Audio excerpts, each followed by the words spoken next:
So let's, indulge me and think about me. Think with me. What are the oldest modern organizations that you can think of? I'm not asking you like families, tribes, and things like I did before, but organizations, modern organizations. Yes? The church, right? So religious organizations. The church being a Christian sort of version of it, but there's been, religious organizations have been around for a long time, right? What else? What are some other old forms of organization? Some of the Oriental dynasties. Well, but what do you mean by that? Huh? Like in China, they have old dynasties. So political power, right? So political systems is another form. Governments, you can think of it as government in the form of kingdom or empire or dynasty, right? An emperor. So political organizations, governments, different forms of government have been around for a long time. What else? What goes along that typically? Think about Rome, think about the Greeks, yes. I don't know, the Military, yes. military, but yeah. Where you, People that make war. right, yeah, so the military. So the Roman army is considered still the blueprints for, all of those. If you look at modern organizations, the church and the army, the way they organize themselves, in particular the Roman army, are still the blueprint for how most organizations are organized. In fact, what allowed the Romans to rule for so long in Europe was their army, how well organized it was, how systematic it was. You look at the Romans and how they fought the barbarians, right? You guys, like us too, the French. We were all the northern, barbarians, The barbarians were taller, they were bigger, they were stronger, they were pretty scary to the Romans. But the Romans, with their army, their organized army, were able to establish the empire and conquer much of Europe. And there's a lot of principles that. So of course that was inspired from the Greek as well, who had their whole other. There's been a lot of interactions between different parts. The Greeks were inspired by the Egyptian and by the Arabs, and so there's been a lot of sort of interaction around there. By the way, let me say this thing. Sociology and business is very Western-centric. So you're from China, and a lot of stuff happened in Asia that we don't really take into account in our sort of like history of like organizations. And I apologize for that, and I'm always aware of that. How we are Western-centric. We think we still think that European history is the center of the world in understanding how things happened. But there were a lot of stuff happening in Asia that are not taken into account here. Okay, so these are kind of old organizations that have been around for a long time. But despite that, if you look at, in particular, business organizations, this is a business course. We're in a business school. A lot of what you guys maybe are thinking about doing after this is joining a business organization, right? Business organizations have not been around for a long time. They're pretty recent innovation.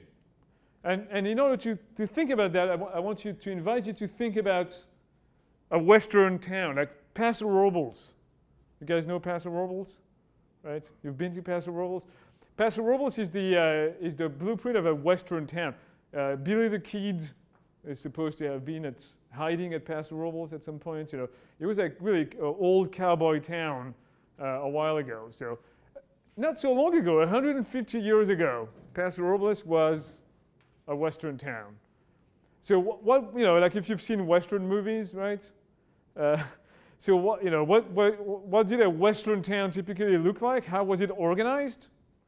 Well, you had a sheriff, right, and his deputies, farmers and ranchers around the town, maybe a saloon that also doubled as a hotel and maybe brothels, right? Mayor, a bank, a jail. You go to some place. I was in Cambria a few weeks ago, and I noticed in the main artery downtown, you have the old jail that's still intact. It's really like, it's like as big as from this wall up the way to here, and it's made of wood. And that was the jail, right, of Cambria. So that's kind of what it looked like. One school with one school teacher, right? One doctor, the town doctor, right? They would go around do his rounds. Maybe a town store, a farrier, an undertaker. So what you notice here is that none of those are organizations. All of those are one family or one person operation. The sheriff and his deputies, is just one man who's kind of elected by the town and hires his deputies, and that's not really an organization. Same thing for farmers and ranchers. Now, you fast forward to now. Okay, pastoralism doesn't look like that yet. Okay, but you have a transformation, and I stuck it in America, and in Europe it's a little different story, and in Asia, and in different countries it's going to be different. But I had to pick one place, which is around here, for my argument to work. The same town now, in all of the one person or one family operation have been replaced by organizations. Instead of a sheriff and your deputies, you have a police department. You have industrial farms and meat factories, right? So a modern food chain system, right?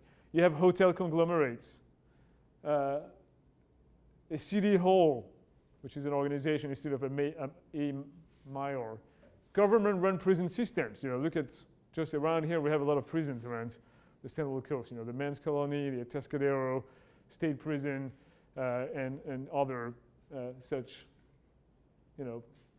government-run prison systems. Large bank systems, school districts, hospitals, and healthcare system. The one-town doctor has been replaced by a series of hospitals and specialists. School districts, which are all organizations, right? Supermarkets and malls. It's, you still have mom and pop organizations around. The transition is not as brutal as that, but gradually the world has been transformed from being like one person, one family organization to large-scale organizations. That movement happened mainly in the 20th century, but it started in the 19th century. So I'm asking you this: why? Why did this happen? How come? Or what if? Let me rephrase that. What events made this happen? So we've seen the history of humanity, right? The brief history of humanity. Yes? So urbanization is part of the story, right? And we started, you missed the part about that, but we were talking about agriculture making it possible for us to live in small towns and then becoming bigger and bigger, right? Yes? Industrial revolution. Right.